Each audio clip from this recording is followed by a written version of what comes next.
Times are tough, right? So is it a good idea to be using your plastic? I'm not. Maybe a little. An op-ed piece in Tuesday's Wall Street Journal, Meredith Whitney, CEO of the Meredith Whitney Advisory Group, wrote, quote, if credit is taken away from what otherwise is an able borrower, that borrower's financial position weakens considerably. With 2/3 of the U.S. economy dependent upon consumer spending, we should tread carefully and act collectively. In essence, saying, don't take away consumers' ability to charge, hence get into more debt.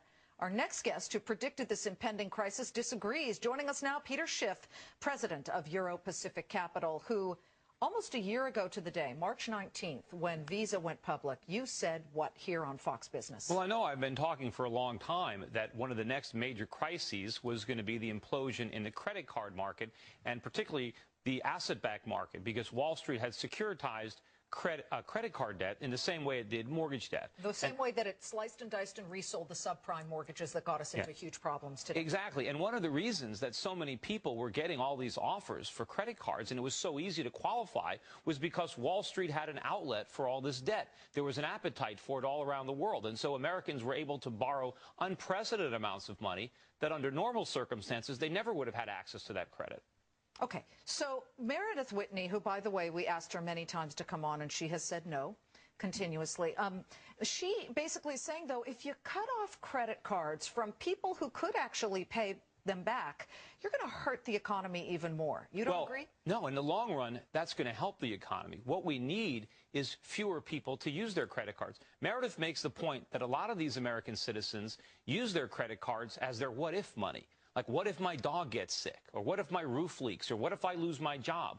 Well, the what-if money is supposed to be savings. Cash. You're supposed to save for a rainy day, not say if it rains, I'm going to whip out my credit card. We need people building up their savings because this society of ours needs savings. We're not going to grow unless there's a store of savings so entrepreneurs can borrow it and invest in capital. So we don't want people to rely on their ability to go into debt. We want them saving. If that means they spend less money in the short run and our economy has a deeper recession now, so be it. But what if, Peter, I can always pay it back? I mean, we talked, I think it was about a year ago, where Amex, out of the blue, cut your ability, cut your limit, didn't they? Right, but remember, I was paying off my credit bills on my company every month. I wasn't financing it. Right. This was, you know, I was paying it in full every month. But, you know, just because you can pay it back doesn't mean you should borrow it. And in fact, what Americans need to do is save their money so that when they want to buy something, they don't need a credit card. And if their dog gets sick, they have the money to pay for it.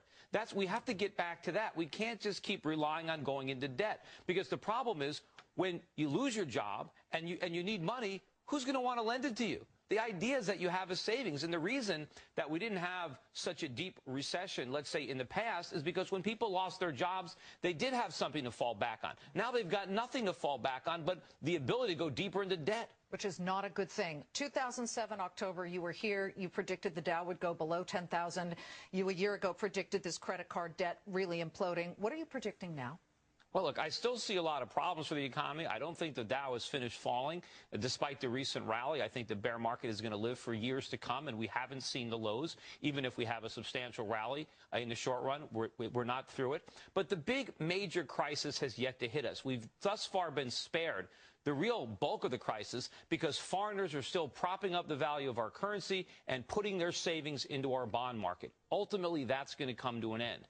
And that could happen this year. Maybe we'll make it to next year. I don't know. But when the foreigners pull the rug out from under our economy, when they stop buying our bonds and stop buying our currency, then this thing is going to become a real crisis. We've got 20 seconds. Where are you putting your clients' money right now? Look, I'm putting it exactly where I've been putting it. I'm still buying gold and silver, which have been doing well recently. I'm still taking advantage of cheap stocks overseas. I'm putting a lot of money into Asia, particularly the companies that have a lot of exposure to China. And I'm just doing whatever I can to get out of this developing crisis because we're still in the early stages. Peter Schiff of Euro-Pacific Capital, good to see you once again. Thanks for having me. Come back again.